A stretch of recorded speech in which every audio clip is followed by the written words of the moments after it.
27.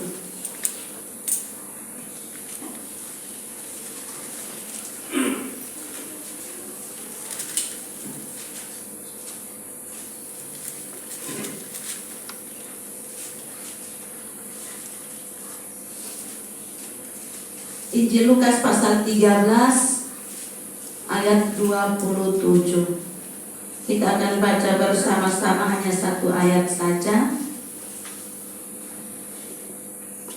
Yang sudah dapat katakan amin. Baik, dalam hitungan yang ketiga kita akan baca bersama-sama. 2, 3. Tetapi dia akan berkata kepadamu, aku tidak tahu dari mana kamu datang.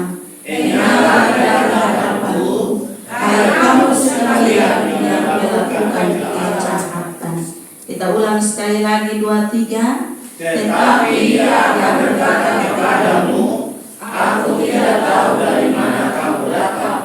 Enyahlah dari hadapanku, hai kamu sekalian yang melakukan kejahatan. Demikian firman Allah yang dikatakan berbahagia adalah setiap kita yang lapar dan haus akan firman Tuhan. Dan Alkitab katakan orang yang lapar dan haus akan firman Tuhan, dia akan dipuaskan. Ada amin? Amin. Baik, shalom. Shalom. Segala kemuliaan hanya untuk Tuhan Yesus Kristus. Ya. Kita bersyukur kita dapat kesempatan dari Tuhan Yesus untuk beribadah. Kita dapat kesempatan untuk melayani. Kita dapat kesempatan untuk menyampaikan firman Allah, mendengarkan kebenaran Tuhan. Sungguh itu sebuah keuntungan. Amin ya. Amin. Terima kasih juga Mama Lina untuk kesempatan sore hari ini. Baik Bapak Mama yang dikasih Tuhan ya, lewat satu bacaan ini ya, saya beri tema kecil, ditolak Tuhan ya. Ada amin kok? Amin. Ya. Kita percaya bahwa, kita yakin bahwa kita semua orang-orang pilihan ya. Kita dipilih, kita ditetapkan untuk maksud tujuan yang indah. Tapi perhatikan di sini lewat pengajaran Tuhan Yesus dalam ayat yang ke-27 ya. Justru ada penolakan di situ, dan hari ini kita akan belajar bersama ya. Mari kita kembali kepada firman Tuhan. Banyak orang ya, banyak orang merasa bahwa mereka sudah selamat karena pengorbanan Kristus, sehingga mereka tidak perlu lagi memperjuangkan ya keselamatan itu. Mereka hanya tinggal berdiam diri dan percaya bahwa karena kita sudah orang Kristen, sudah percaya Tuhan Yesus, sudah jadi pelayan Tuhan, sudah melayani, menjadi aktivis gereja, sudah terlibat dalam setiap kegiatan rohani, otomatis masuk surga ya. Padahal kalau kita baca di dalam bagian-bagian kebenaran firman Tuhan, apalagi ayat ini ya, ini menurut versi Lukas. Kalau menurut versi Matius itu jelas dalam Matius 7 ya, ayat 21 sampai 23 ya. Ini menurut versi Lukas ya. Di situ dikatakan Tuhan Yesus bilang, aku tidak tahu dari mana kamu datang. Menurut versi Matius dia katakan, aku tidak mengenal kamu, aku tidak kenal kamu. Enyahlah ya. Enyahlah, bayangkan itu Bapak Mama ya. Dan karena itu hari ini kita belajar bahwa apa saja yang bisa membuat manusia ditolak oleh Tuhan. Apa saja yang bisa membuat manusia ditolak oleh Tuhan ya. Saya ada catat beberapa bagian di sini. Manusia membuat dirinya ditolak Tuhan. Yang pertama, bila ia menghujat Roh Kudus. Karena Alkitab katakan bahwa menghujat Roh Kudus adalah melakukan dosa kekal. Amin kok? Ya, menghujat Roh Kudus, firman Tuhan katakan bahwa menghujat Roh Kudus sama dengan berbuat dosa kekal ya. Tuhan Yesus katakan tidak ada pengampunan ya di dunia dunia ini juga tidak, di sorga juga tidak. Ya. Dan Yesaya juga mengatakan hal yang sama, Bapak-Bapak. Ya. Apa kata Nabi Yesaya? Ya. Yesaya katakan bahwa di situ dikatakan dalam Yesaya 63, mari kita lihat coba.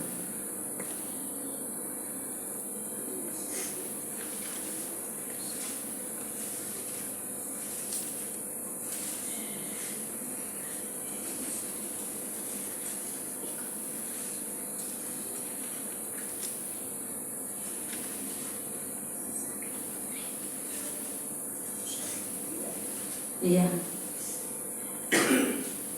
Tentang mendukakan Roh Kudus itu. Ya, memberontak. Ya. Memberontak terhadap Roh Kudus.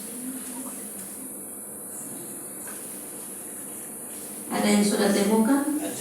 Ya, benar. Memberontak dan mendukakan Roh Kudusnya. Ya. Maka ia berubah menjadi musuh mereka. Ya. Dan ia sendiri berperang melawan mereka. Amin. Ya. Jadi menghujat Roh Kudus sama dengan memberontak terhadap Roh Kudus. Sama juga dengan mendukakan Roh Kudus. Ya. Apa arti dari memberontak terhadap Roh Kudus? Apa arti dari menghujat Roh Kudus? Apa arti dari mendukakan Roh Kudus? Ya. Dalam kebenaran firman di dalam Galatia 6 ayat 8, Paulus bilang, barang siapa menabur dalam daging, ia akan menuai kebinasaan dari dagingnya. Ya. Jadi memberontak terhadap Roh Kudus, mendukakan Roh Kudus sama dengan apa? Sama dengan kita melayani Tuhan, tapi kita hidup dalam dosa. Ya. Dan itu tentu membuat Roh Kudus berduka. Roh Kudus itu pribadi yang juga punya perasaan. Ya. Melayani Tuhan tapi nyaman dalam dosa. Tentu ini kita memberontak terhadap Roh Kudus. Ya. Kita mendukakan Roh Kudus. Roh Kudus bersedih ketika kita hidup, kita merasa nyaman di dalam dosa. Padahal kita sudah tahu kebenaran karena kita melayani Tuhan.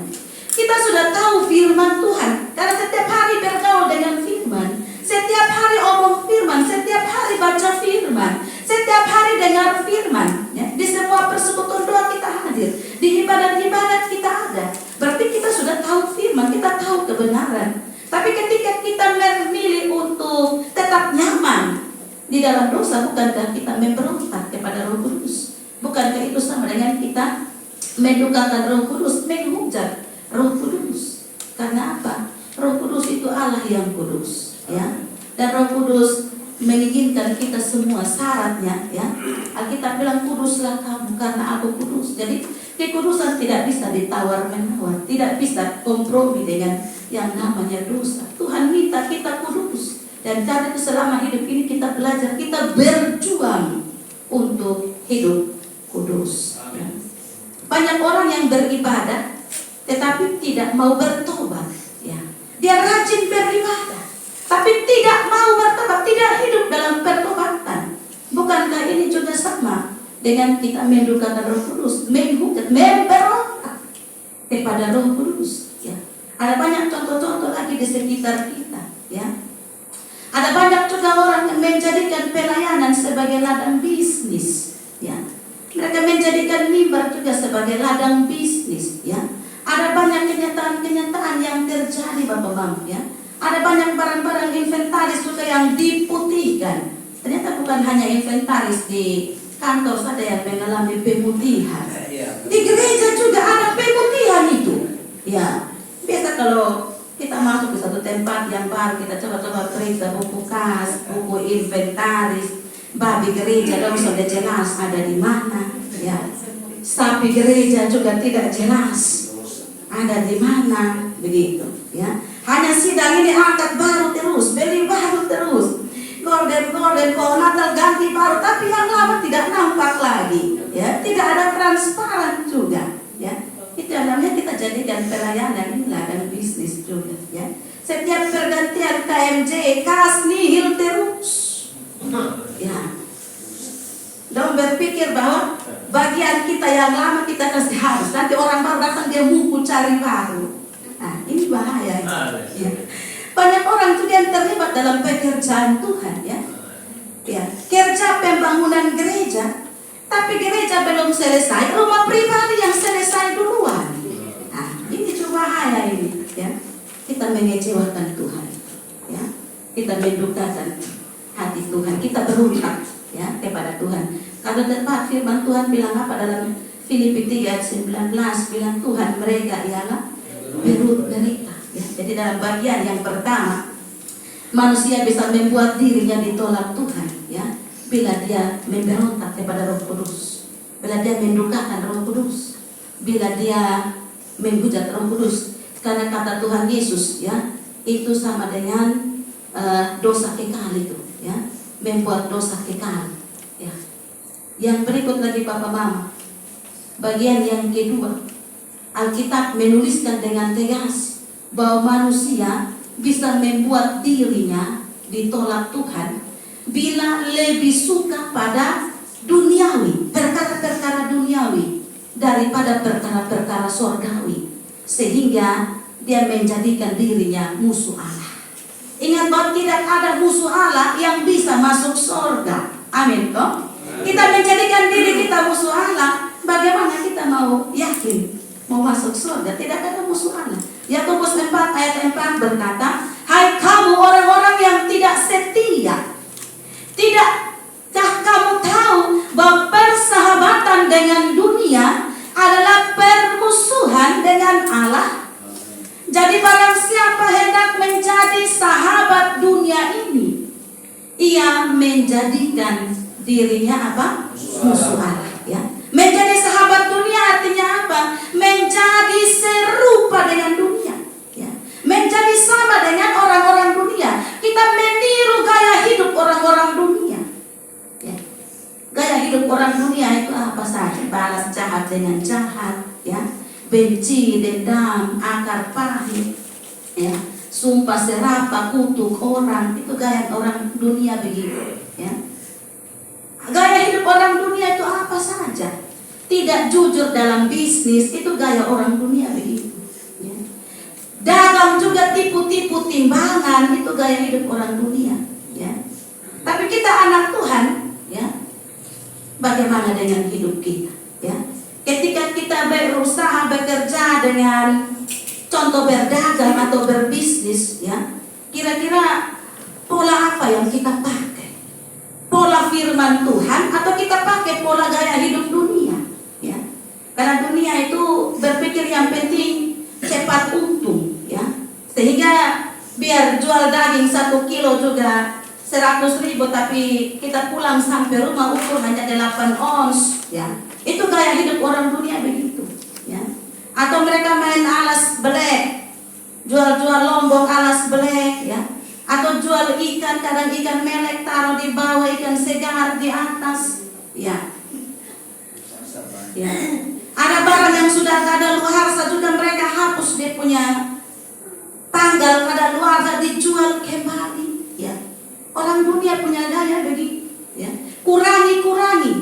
Ukur terigu gula pasir tidak pas timbangan, jual bensin poat campur dengan yang lain, itu gaya hidup dunia. Lalu kita anak Tuhan, bagaimana? Kita ikut pola mana? Pola Alkitab atau pola orang dunia juga, gaya hidup dunia juga. Padahal Alkitab bilang apa Bapak Mama?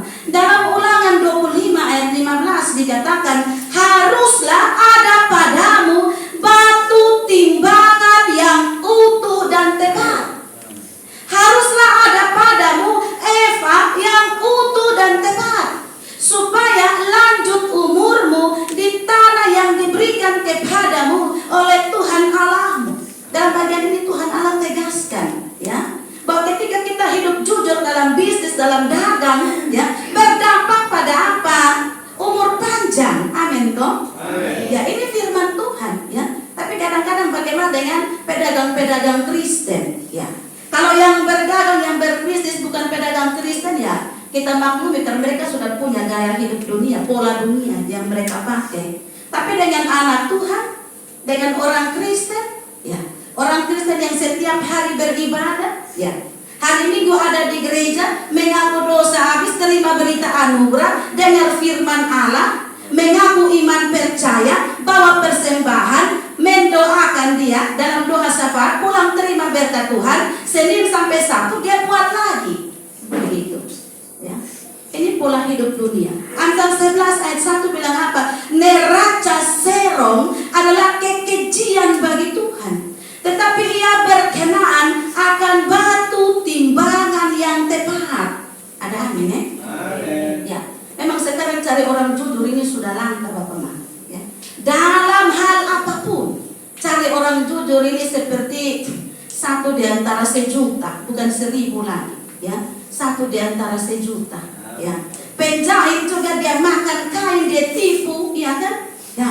Kita punya ukuran katakanlah 2 meter, dia pernah beli 4 meter. Bayangkan, ini contoh kecil saja. Ya. Siapa yang mau jujur bilang ini ada mama, ini ada lebih 1 meter, dan mama bawa pulang. Susah cari orang jujur. Ya. Padahal Alkitab bilang apa? Tuhan sayang orang jujur. Ada berkat khusus bagi orang jujur. Ya. Apalagi yang menjadi gaya hidup dunia. Galatia 5 ayat 19 sampai 21, Paulus uraikan terinci di situ. Mari kita lihat Galatia 5 ayat 19 sampai 21.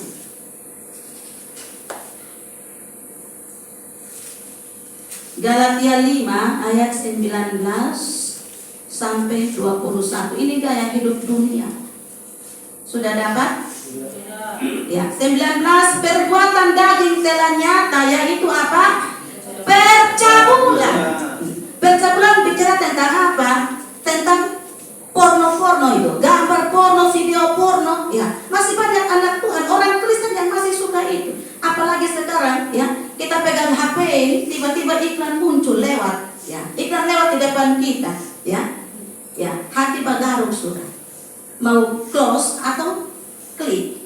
Nah, apalagi kecemaran, hawa nafsu, penyembahan berhala, sihir, perseteruan, perselisihan, iri hati, apalagi amarah, kepentingan diri sendiri, percideraan, roh pemecah. 21, kedengkian, kemabukan, pesta pora, dan artinya Paulus bilang tambah sendiri, masih terlalu banyak gitu. Ya. Itu gaya hidup dunia, kita bisa tambah ya. Apa yang kita temukan, apa yang kita hadapi, apa yang kita lihat, apa yang kita alami. Terhadap semuanya itu, kuperingatkan kamu seperti yang telah kubuat dahulu, bahwa barang siapa melakukan hal-hal yang demikian, ya, tidak akan mendapat bagian dalam kerajaan Allah. Ini firman Tuhan, ya. Jadi ketika kita memilih untuk masih pakai pola dunia, gaya hidup dunia, ya, Alkitab bilang dia tidak akan dapat bagian dalam kerajaan Allah. Apalagi gaya hidup dunia. Gaya hidup dunia yang tren sekarang ini okultisme, ya. Sedikit-sedikit bergerak suami, nah, pidukun, main sihir, ya. Kuasa gelap bekerja, ya. Pakai obat jaga diri. Ini masih banyak orang Kristen, ya, yang terlibat dengan praktek-praktek okultisme, ya. Pakai baju lapis, bayangkan. Dia kurang percaya, dia tidak yakin Tuhan yang jaga dia. Masih percaya itu kain merah akar-akar, kayu-kayu, ya. Masih percaya itu barang-barang bodoh yang jaga dia pun diri, jaga dia pun hidup, ya. Masih pakai obat pelaris usaha, ya. Piba omong di kuburan-kuburan, masih percaya ramalan nasib dengan horoskop, ya. Masih percaya baca garis tangan, ya. Ketika mau naik jabatan, pi masuk rumah adat di situ. Hari Minggu minta doa di gereja, masuk gereja. Hari Senin masuk rumah adat, buat ritual, tradisi-tradisi nenek moyang dan seterusnya. Bukankah ini sama dengan dia menjadikan dirinya musuh Allah? Amin. Ingat bahwa tidak ada musuh Allah yang bisa masuk surga. Ya. Jadi di sini kita belajar bahwa ternyata manusia bisa membuat dirinya ditolak Tuhan, ya. Ketika dia menjadikan dirinya musuh Allah dengan apa? Mengikuti gaya hidup dunia ini, ya. Tidak ada bedanya lagi. Padahal Alkitab bilang janganlah kamu menjadi serupa dengan dunia ini. Berubahlah oleh pembaharuan budi, sehingga kamu dapat mengerti mana kehendak Allah, apa yang benar berkenan kepada Allah, ya. Tetapi yang nyatanya kita tidak ada bedanya lagi dengan orang dunia, gaya hidup dunia. Yang ketiga, Alkitab menuliskan dengan tegas bahwa manusia bisa membuat dirinya ditolak Tuhan bila ia tidak taat atau bila ia tidak tunduk pada perintah Tuhan dan tidak menjadi pelaku firman Tuhan atau tidak melakukan kehendak Bapa, ya. Padahal 1 Yohanes 5 ayat 3 memberi kesaksian bahwa inilah kasih kepada Allah, yaitu bahwa kita menuruti perintah-perintahnya. Perintah-perintahnya itu tidak berat, tapi kita yang berat untuk melakukannya. Ya, kita yang kuat seolah-olah jadi beban, padahal tidak. Karena perintah Allah hanya dimulai dengan jangan kalau dalam ke-10 hukum, ya. Jangan ada padamu Allah lain. Tapi sekarang Allah lain banyak. Kita percaya kepada Allah lain. Jangan apalagi membuat patung untuk disembah. Jangan menyebut nama Tuhan dengan sembarangan. Ingat dan kuduskanlah hari Sabat, hari Minggu, harinya Tuhan, ya.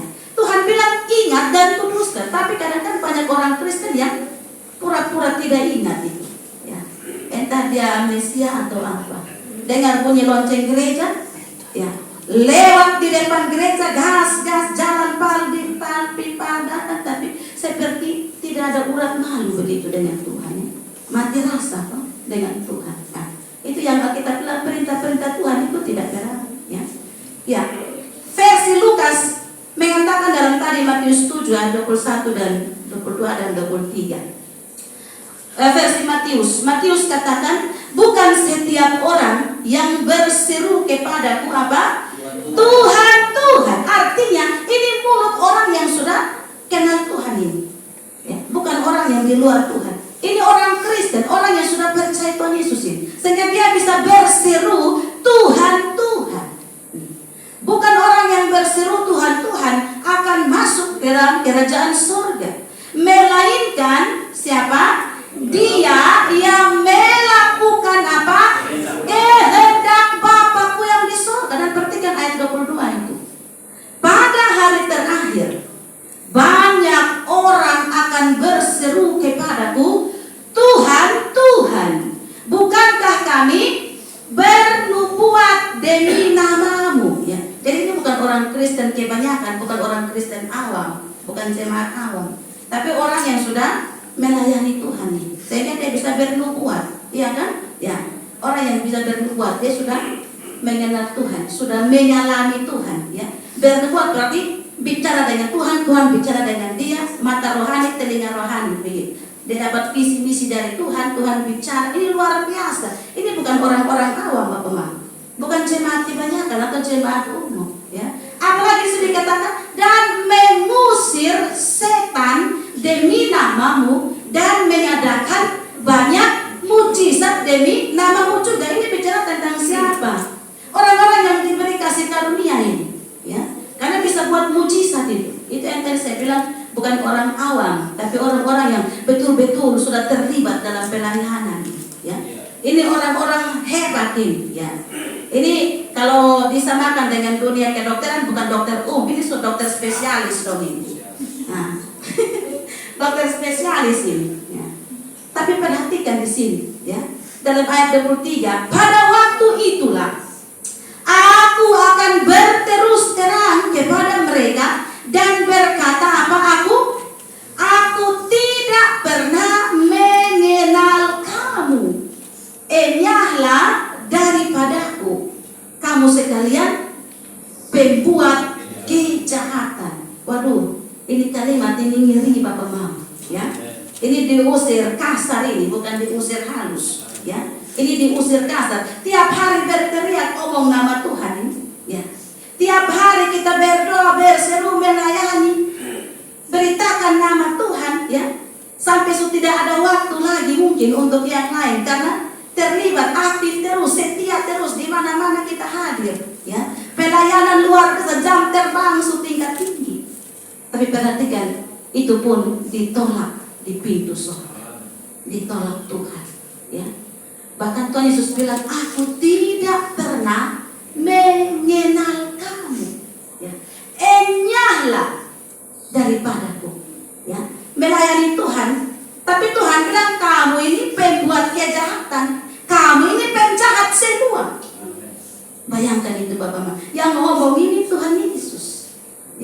Itu sama dengan apa? Kita ini seperti calo-calo yang jual tiket, ya kan? Kita berteriak Jakarta, Jakarta, Tokyo, Amerika. Nah, orang beli tiket, mereka sampai di tujuan, mereka sampai Jakarta, sampai Australia, sampai Amerika. Tapi kita calo, kita tinggal di sini, di tempat saja, ya. Kita tiap hari beribadat, omong firman, pelayanan luar biasa. Ini sama dengan kita jual tiket, sorga, sorga, sorga, ya. Kita berteriak supaya orang bertobat dan masuk sorga. Orang masuk sorga, kita tinggal di tempat. Amin, toh? Ini firman Tuhan mau bilang sama seperti itu, ya.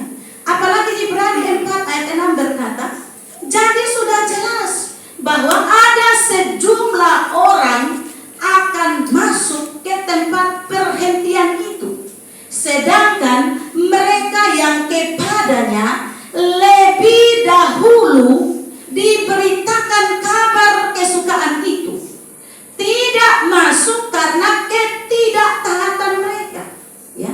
Jadi perhatikan situ, mereka yang kepadanya lebih dahulu diberitakan kabar kesukaan itu. Siapa? Kita. Karena kita dari kandungan sudah Kristen, ya. Dari kecil sudah dibaptis, ya. Sudah belajar firman Tuhan dari sekolah minggu, ya. Tapi Alkitab bilang, sedangkan mereka yang kepadanya lebih dahulu diberitakan kabar kesukaan itu tidak masuk karena ketidaktaatan mereka. Amin, kok? Jangan jadi orang Kristen yang biasa-biasa, ya. Jangan jadi orang Kristen jemaat Tuhan yang acuh tak acuh, ya.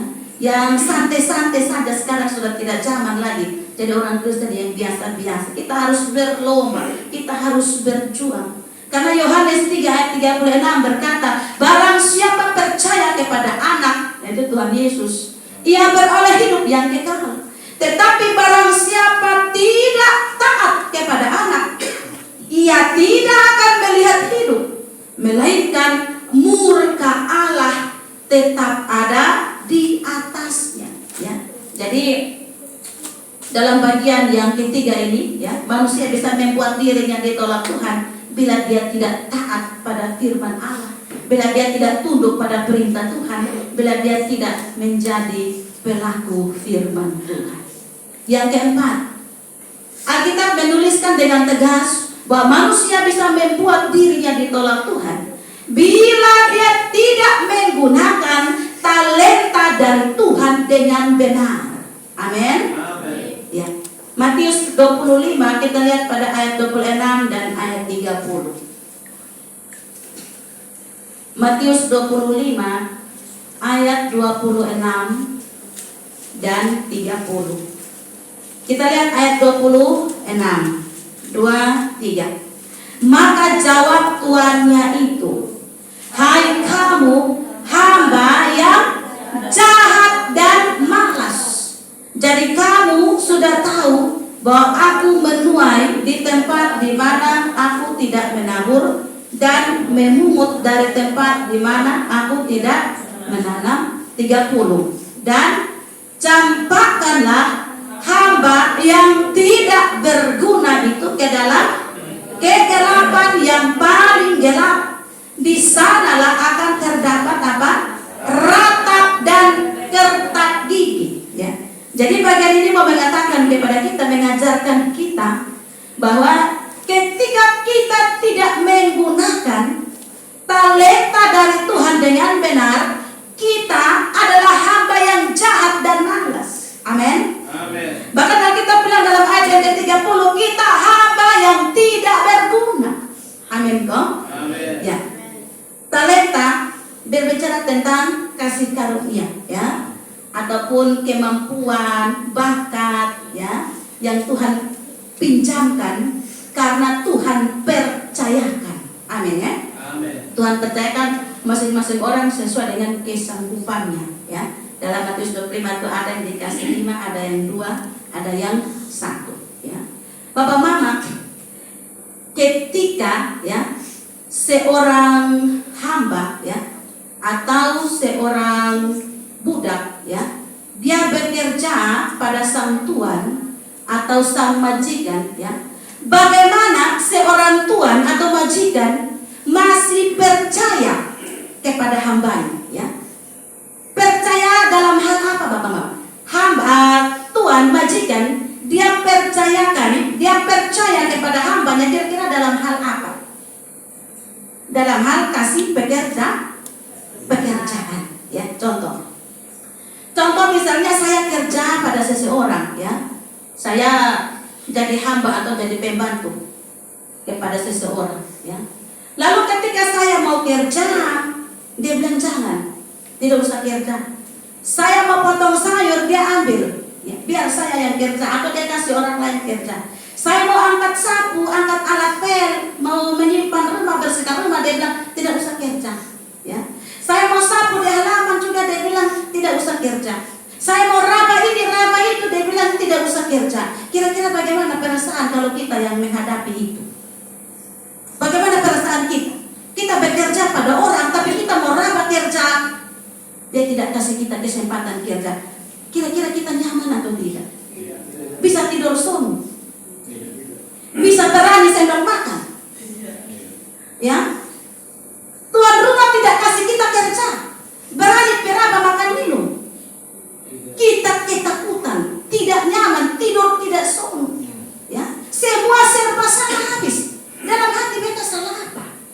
Iya kan? Saya mau bilang begini lewat contoh ini, Bapak-Bapak. Kalau Tuhan kasih kita pekerjaan melayani karena Tuhan percaya. Amin, ya? Tiba-tiba kita ditelepon, tolong khotbah di sini tanggal sekian, ada jadwal kok, bisa kok, tolong main musik kok, iringi musik dalam ibadat hari ini tanggal sekian kok, ya, ya, bisa pimpin pujian kok minggu depan kok di sini kok. Itu karena Tuhan kasih pekerjaan. Amin, ya. Tuhan kasih pekerjaan karena Tuhan percayakan. Karena itu jaga baik-baik kepercayaan Tuhan. Ya. Jadi kalau kita tidak jaga kepercayaan Tuhan, jangan sampai yang terjadi begitu. Majikan cuma kasih kerjaan. Kalau kita mengecewakan Tuhan, tidak jaga perasaan Tuhan, ya, tidak jaga kepercayaan Tuhan, Tuhan bisa tarik pekerjaan ini, Tuhan kasih di orang lain. Amin kok? Ya, Tuhan bisa kasih seperti di dalam Matius 25 tadi, ya. Kepada hamba yang datang dia laporkan dia dapat 5 talenta, dia bungakan jadi 10, tetapi yang satu itu dia kubur, dia tidak bungakan. Ya. Tuhan bilang ambil dan kasih kepada yang 5 itu dan yang 2 itu, ya. Jadi kalau kita dapat pelayanan, ya, entah itu berkhotbah, doakan orang, iringi musik, pimpin pujian, lain-lain, karena Tuhan masih percaya kita, ya. Bagaimana dengan seorang tuan atau majikan yang masih percaya pada hambanya, ya? Yaitu seperti tadi yang saya bilang, setelah dikasih pekerjaan maka dipercayakan, contoh bisa pegang kunci lemari bos, ya, bisa masuk kamar bos untuk menyimpan, ya, bisa pegang dompet, itu karena dipercayakan. Tidak semua orang dipercayakan, ya. Mungkin ada beberapa pembantu dalam rumah, tapi tidak semua bisa dipercayakan itu, ya. Karena itu sama juga dengan Mazmur 123 ayat yang kedua itu. Mari kita lihat. Saya ingat ayat itu, ya. Mazmur 123 ayat 2. Ini keadaan budak pada zaman dulu, ya. Keadaan seorang hamba pada zaman waktu itu. Mazmur 123 ayat 2, kita baca sama-sama, 2, 3. Lihat, seperti mata para hamba laki-laki memandang kepada tangan tuannya, seperti mata hamba perempuan memandang kepada tangan nyonyanya. Kita sampai di situ dulu, ya. Ini hamba waktu lalu di hidup dalam dunia perbudakan itu, ya.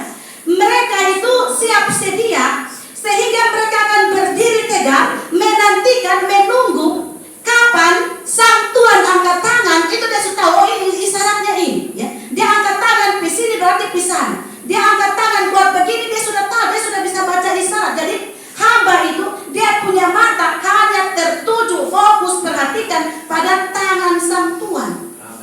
Karena dia dipercayakan, kalau Tuhan suruh dia bekerja. Kalau dia tidak lagi dipercaya, maka jelas Tuhan sang majikan tidak akan kasih dia pekerjaan. menjadi hamba yang menganggur. Dan hamba yang tidak pernah dikasih kerja itu hamba yang tidak berguna. Ya, dia hanya duduk saja di situ, tapi dia tidak lagi dipercaya. Karena itu lewat bagian ini Bapak Mama, Tuhan ajarkan kepada kita untuk menggunakan talenta yang Tuhan percayakan dengan benar. Ya, jaga kepercayaan Tuhan, jaga hati Tuhan, jaga perasaan Tuhan, jaga nama baik Tuhan. Amin ya. Ya. Seringkali dalam pelayanan ya, pertanyaan untuk kita sudah jaga nama baik Tuhan atau belum?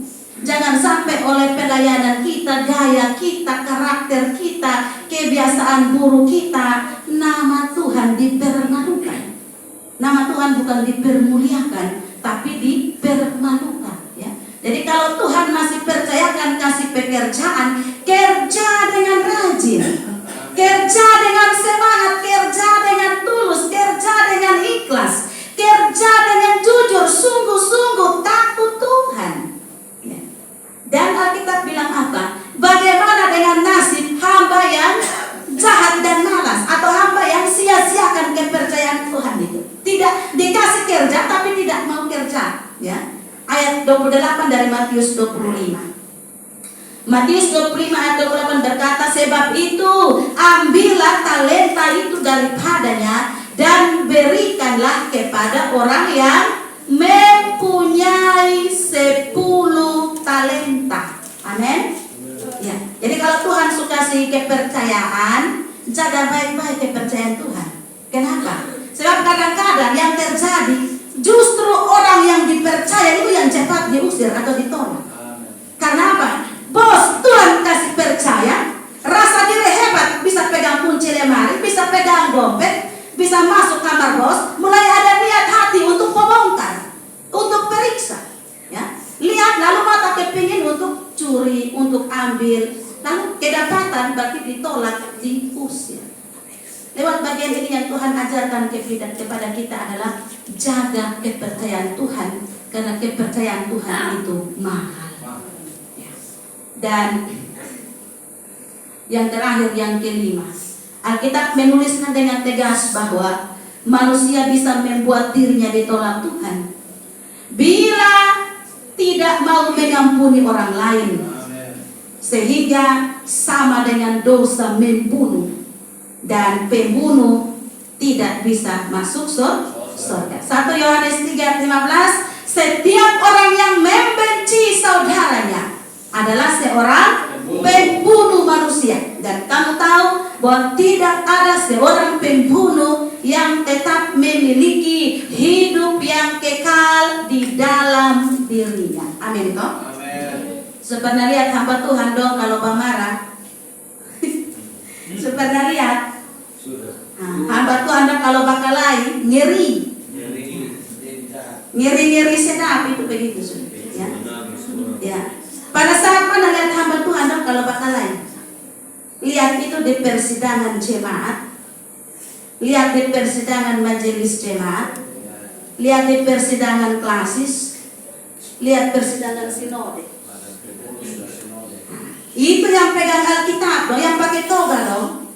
Tapi kalau bapak kalai, balempar. Balempar, ada yang mau angkat Alkitab, ganatak mau lempar. Angkat kursi meja dong, mau balempar. Kata-kata susun kontrol lagi di dalam gereja pada saat persidangan. Itu hamba Tuhan dong bapak kalai begitu. Hati-hati, jangan sampai ketuk pidol Alkitab, ya. Jual tiket surga, baterai surga, tapi akhirnya kita yang ditolak. Amin ya. Amin. Ya. Hamba Tuhan sibuk menikuk, ya. Saling menjatuhkan, ya. Bahkan bikin blog-blog, ya. Mengejek, mengolok, ya. Ada juga dalam gereja juga, ya. Majelis juga bikin dia blog pro kontra. Pendeta juga bikin blog-blog, ya. Dia pro rayon ini, yang itu pro rayon itu, kacau sudah. Perhatikan Bapak Mama, ini Alkitab mengajarkan kepada kita. Amin kok? Amin. Ya. Alkitab mengajarkan kepada kita bahwa manusia bisa membuat ya dirinya ditolak Tuhan karena beberapa hal tadi ya.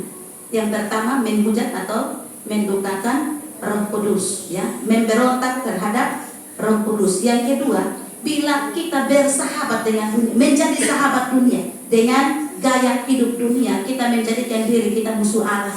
Dan ingat, tidak ada musuh Allah yang bisa masuk surga ya. Yang ketiga, manusia bisa buat dirinya ditolak Tuhan ketika dia tidak taat, dia tidak tunduk pada perintah Tuhan, dia tidak mau jadi pelaku firman Tuhan.